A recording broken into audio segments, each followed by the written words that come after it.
Sorry, give me a second to quickly test out audio and stuff real quickly, because I changed some audio settings, so just give me a quick second. So I'm just gonna go with my phone, because, yeah, sorry, give me a second.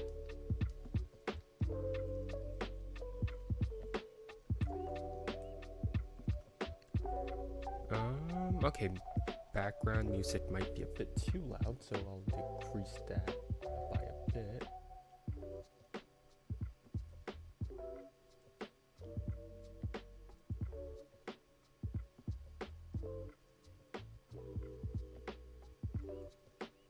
Okay, yeah, that should be good. Okay, I'll deal with that, and if anyone else says otherwise, then I'll change it. But that should be good, I think.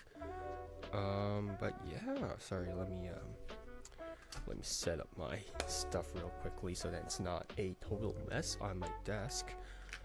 All right, well, there we go.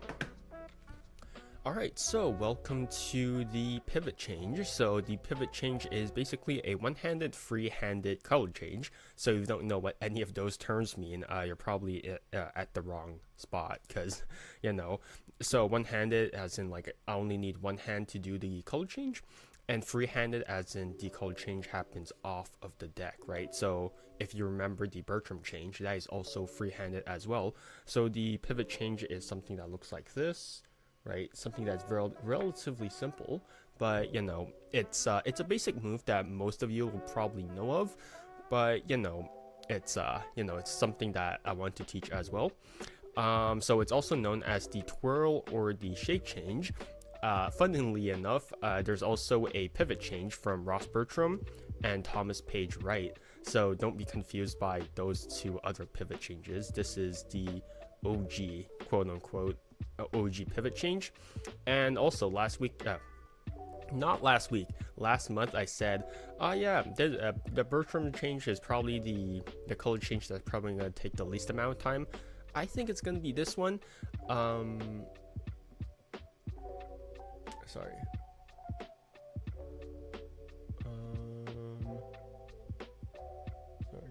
Sorry, give me a second real quickly. That's a odd thing. Sorry, give me a second. Why is that happening?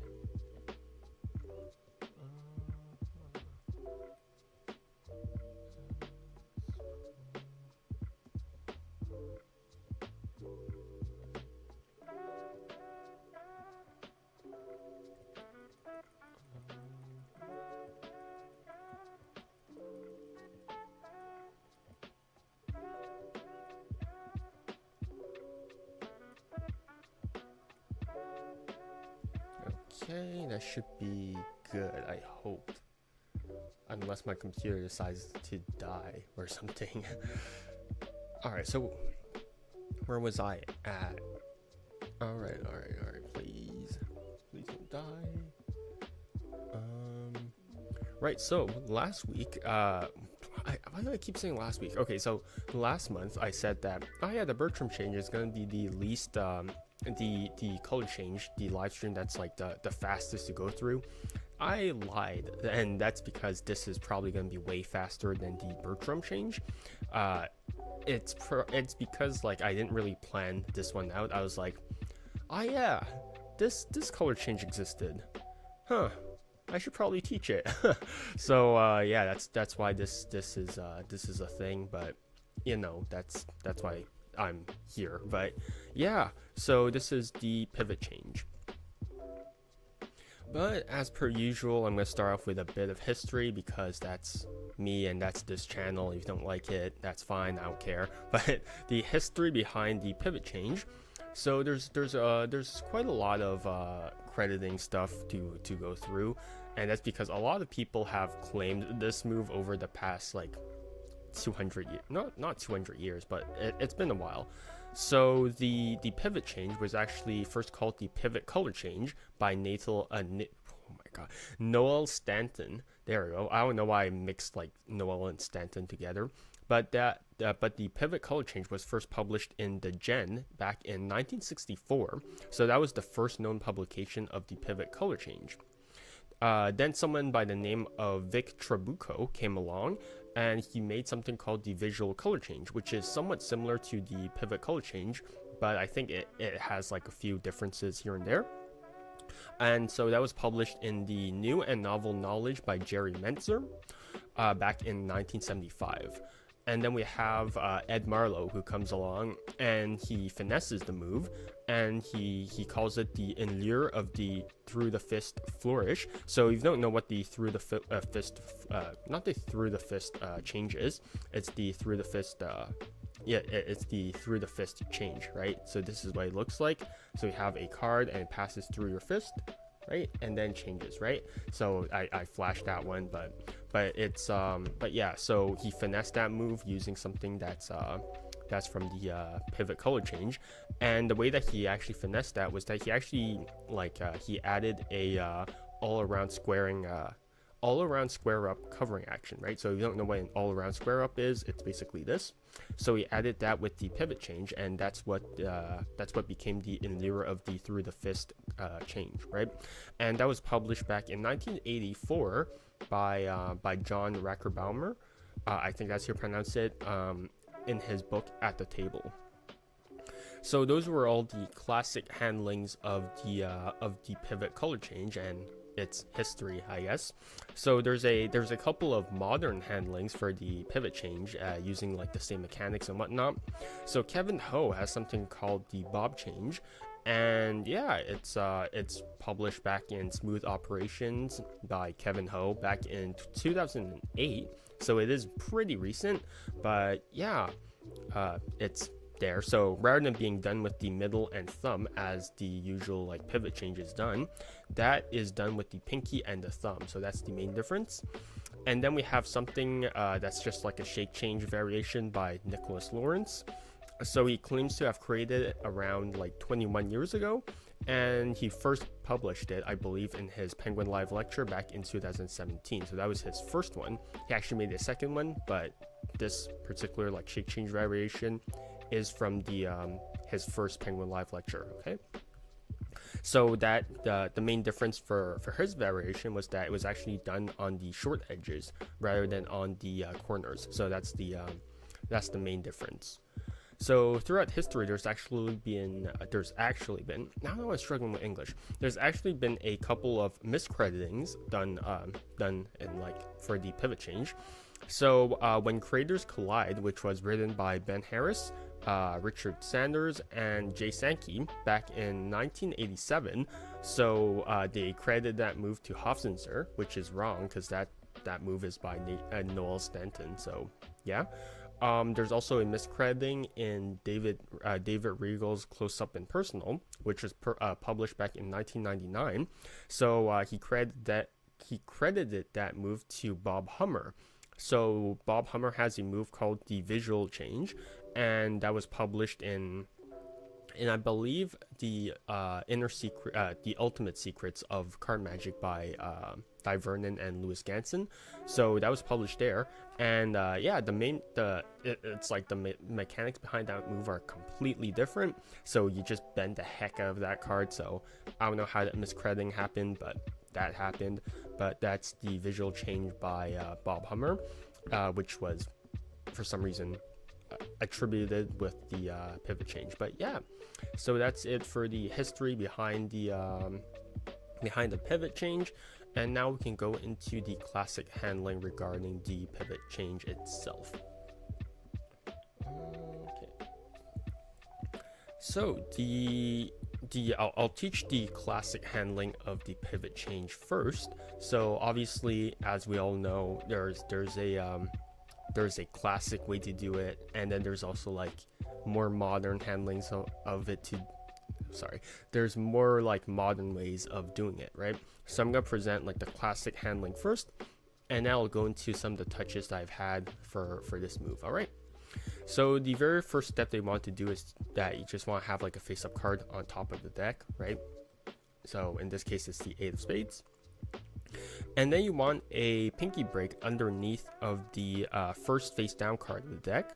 So that, in this case, that would be the second card from the top. So this one over here, right?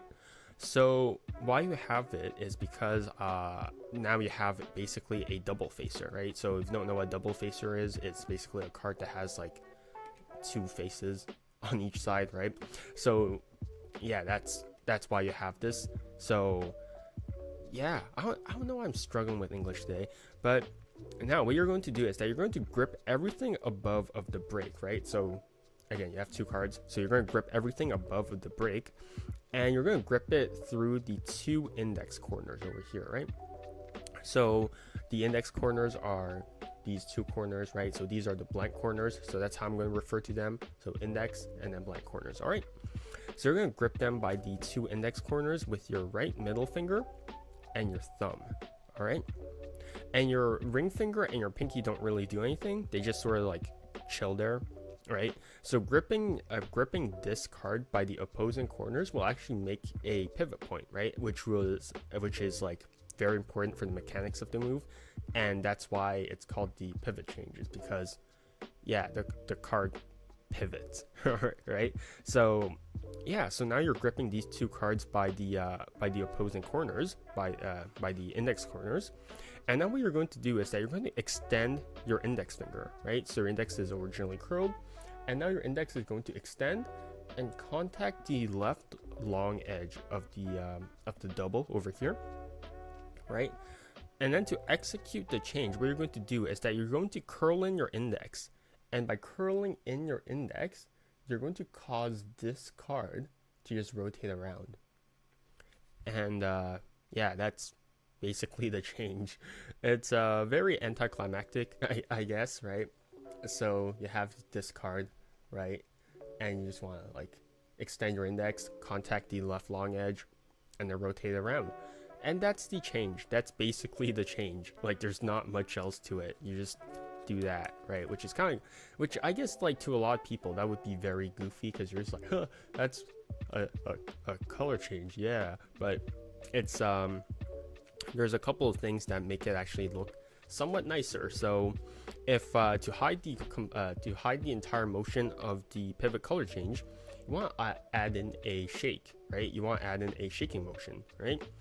So this shaking motion is why it's actually called the shake change as well, right? So as you're doing the shake, that's when you want to extend your index finger, and that's when you want to twirl it around, right? So when you do everything together,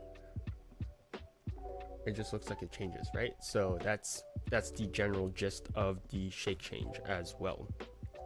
All right, so yeah, there's really not much to it, but if you do want like a tip, don't grip the card too much, because if you grip the card too much, it'll bend, right? And you don't want the card to bend, so just hold on to it very lightly, just enough so that, you know, the card is completely straight, but not like too little that it just drops off from your hands, right? So just hold it lightly, and then just execute the shake change, and then you're fine, right? So yeah, that's basically the shake change.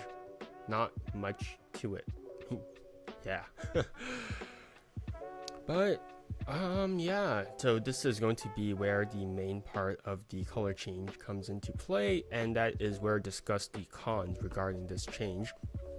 So yeah, as you probably guessed, I have quite a few problems with this color change, and that is, well, the very first problem that I have with the color change, with this particular color change, is that there's a visual discrepancy with how the corners change, right? So not only do you see this card change, you also see these two corners suddenly flare out, right? So that is a huge discrepancy, right?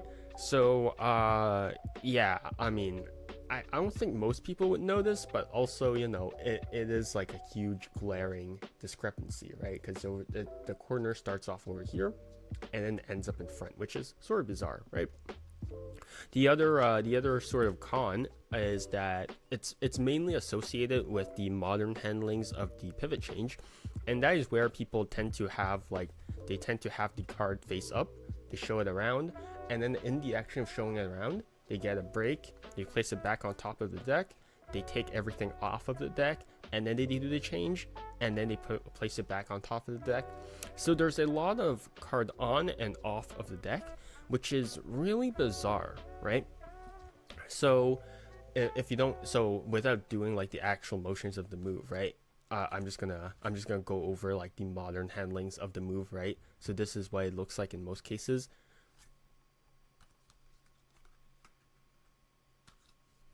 Right?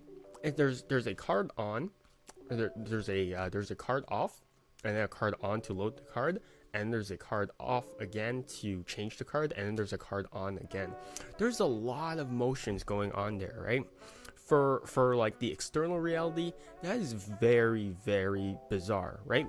Because why do you need to show the card off of the deck and then lay it back on top of the deck and then take it off again and then change the card and then place it back on top of the deck, right? And that is a very weird sequence of actions.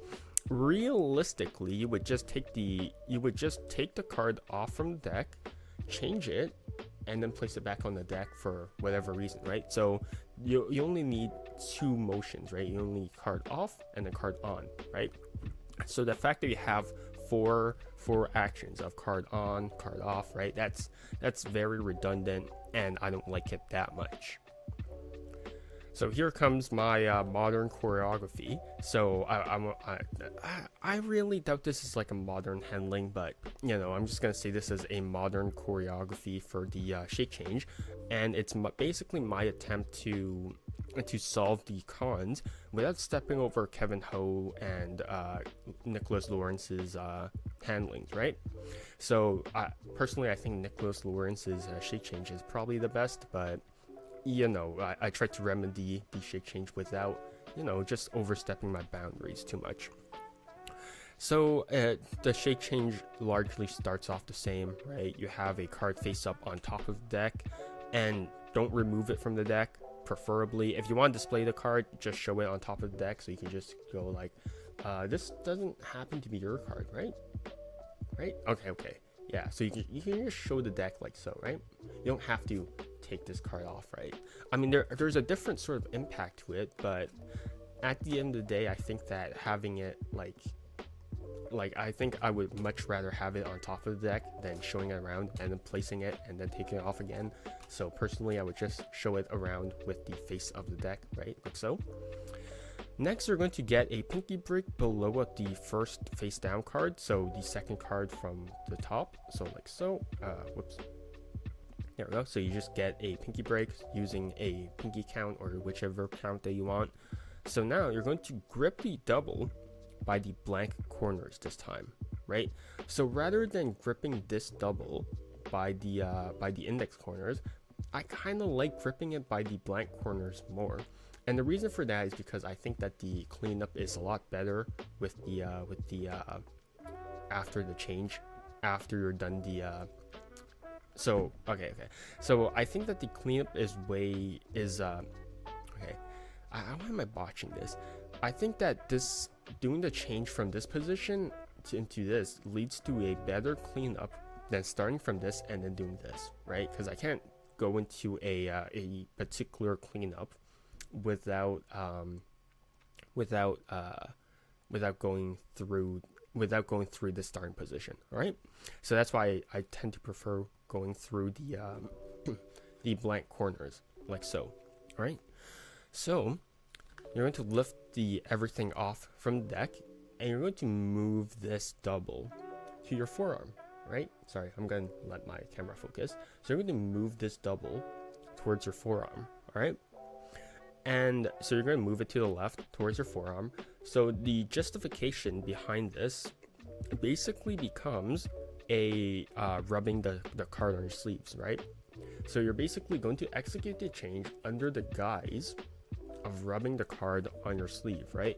And this is a cover by Bill Goodwin, and it's also used by Bruce Elliott for his snap over change in Classic Secrets of Magic by Bruce Elliott, which was published in 1953. So you can do that, right? So over here, as you begin rubbing this double onto your sleeve, you're basically just going to extend your index and contact the top short edge of the card over here, and then like the previous one before, you're just going to curl in your index, which causes this double to rotate over. All right, so that's the general gist of the change, right? So again, you have your double facer or whatever on top of the deck. You move it to your forearm, and then under the guise of rubbing this card on your sleeve, you're just going to execute the change, and that's that. All right.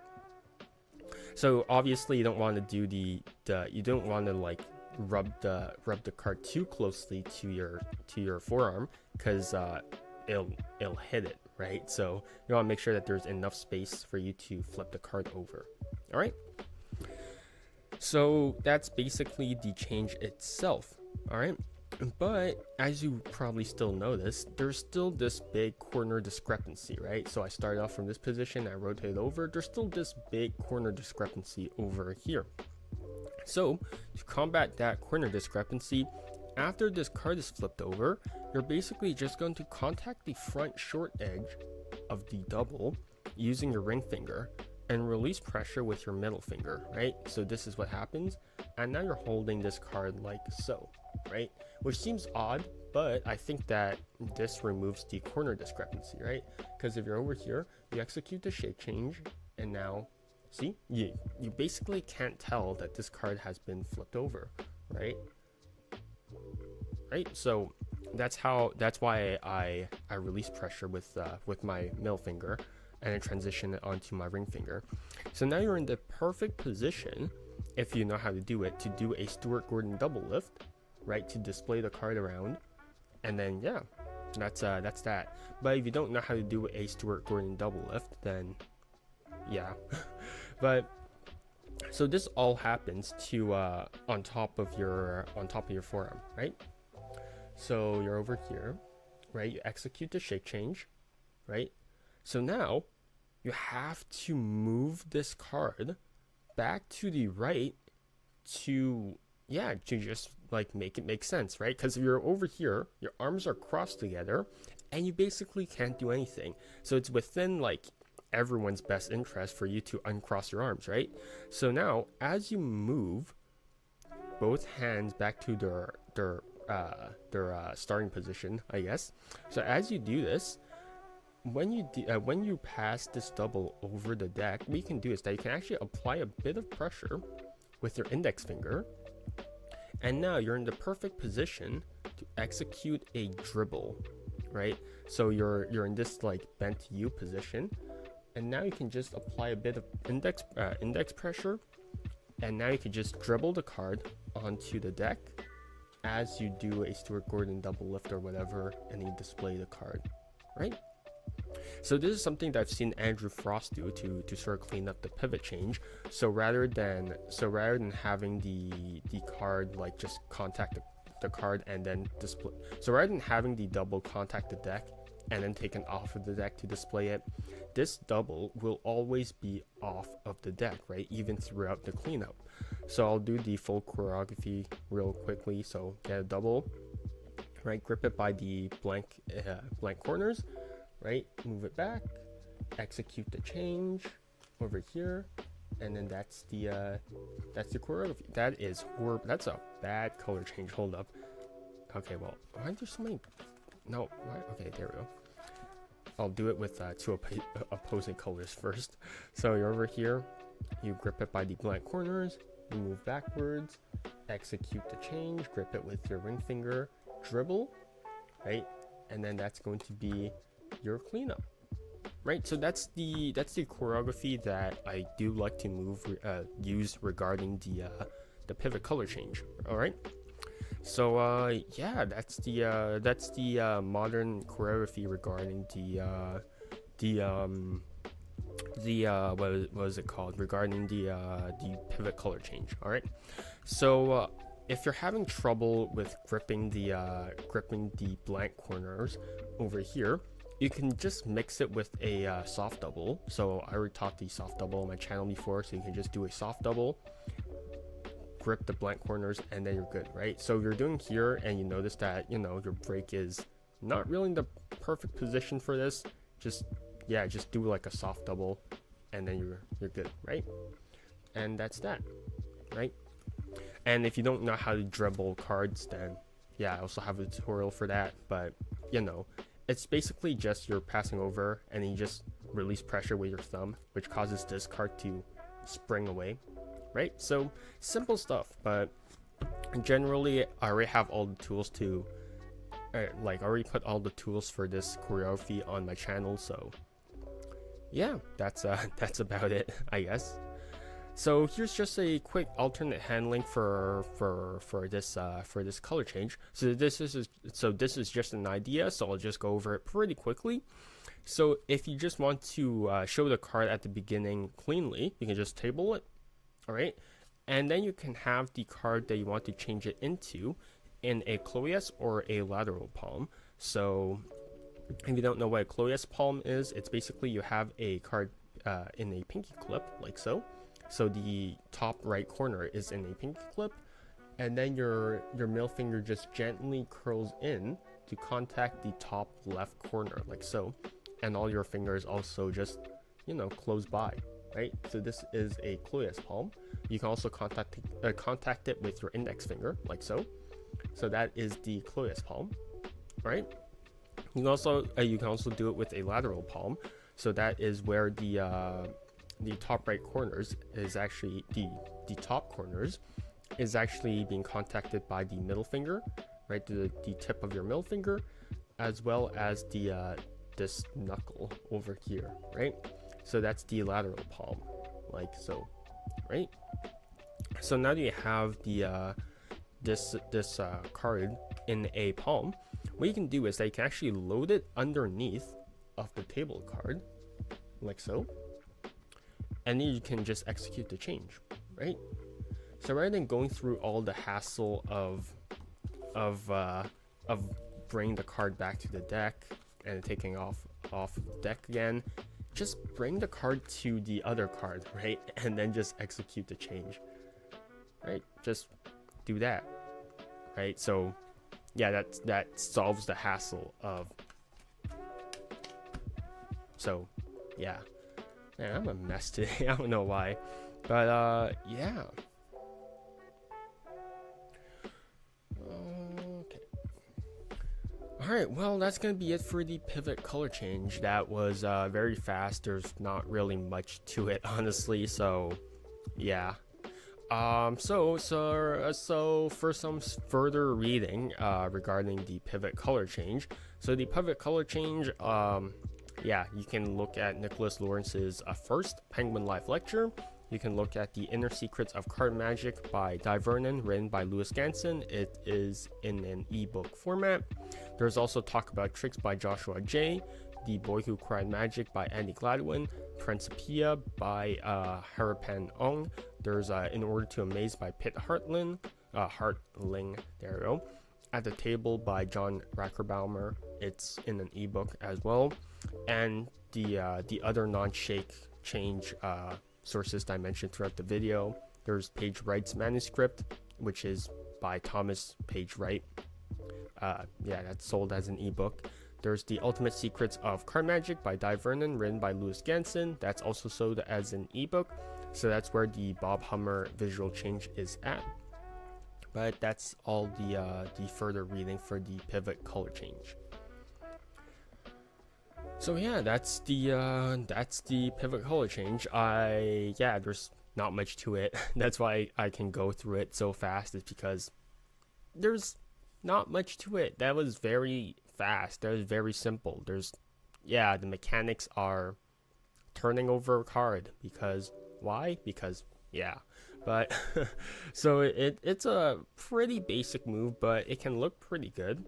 So yeah, if you know Nicholas Lawrence's is shake change, if you actually do it right, it can look pretty nice, right? Especially because he solves that visual discrepancy. But again, I'm not going to teach it for this video, so yeah. But I originally didn't think really that much about this move, but since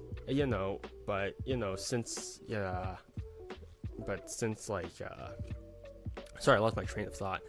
So I originally didn't think that much about this move, but like I had like way better changes to use than to use this like discrepant basic move, right? But you know, I think it's good to revisit moves once in a while, just because yeah, sometimes there's a very like sometimes once like moves that you thought were useless, like they could be so useful throughout like your entire magic career, right? Mainly because like you grow as a person, you also grow as a magician. So throughout like your years or throughout your months or however long you're doing magic or whatever, right? So as you try to, as you learn more things, as you get more experience, right? When you look back at like old moves or whatever, you're going to realize that, man, there's a lot of like basic moves that are actually really good like throughout your entire like magic career, right? And it's kind of funny because throughout my, man, I want to say my first like 3 years, I didn't even learn how to do a pinky count. It's kind of like the pinky count is a pretty recent thing in my arsenal, I'm gonna be honest, because I was like, man, I could just do this. Why would I care about that? But honestly, I still do this. I'm gonna be honest, I still do this because it's simple. But yeah, I think that it's good to revisit a couple of moves. So if you ever think that a move is too basic or too arty for you, just give it a rest. Just come back to it in a while, and then you'll notice that you're seeing the move in a completely new light. I still don't really like this move, but I think that because I've seen a lot of people's handlings on this move, including like good handlings, including bad handlings, I think that made me gain a new appreciation for this move, and that's why I'm here presenting it to you. So yeah, that's about it for the pivot change. If you have any questions, don't hesitate to write them down in the comments down below. The edited down version will come out in 2 weeks, so I usually publish the edited live streams down in every Friday, so in 2 weeks time in a Friday. So that's my usual schedule. But yeah, hope you enjoyed the pivot color change, and yeah, see you guys for the next live stream next month. I still need to find what I'm gonna do, but yeah, they're probably gonna be way longer. So yeah, but take care, and yeah, stay healthy, stay safe, and see you guys next time.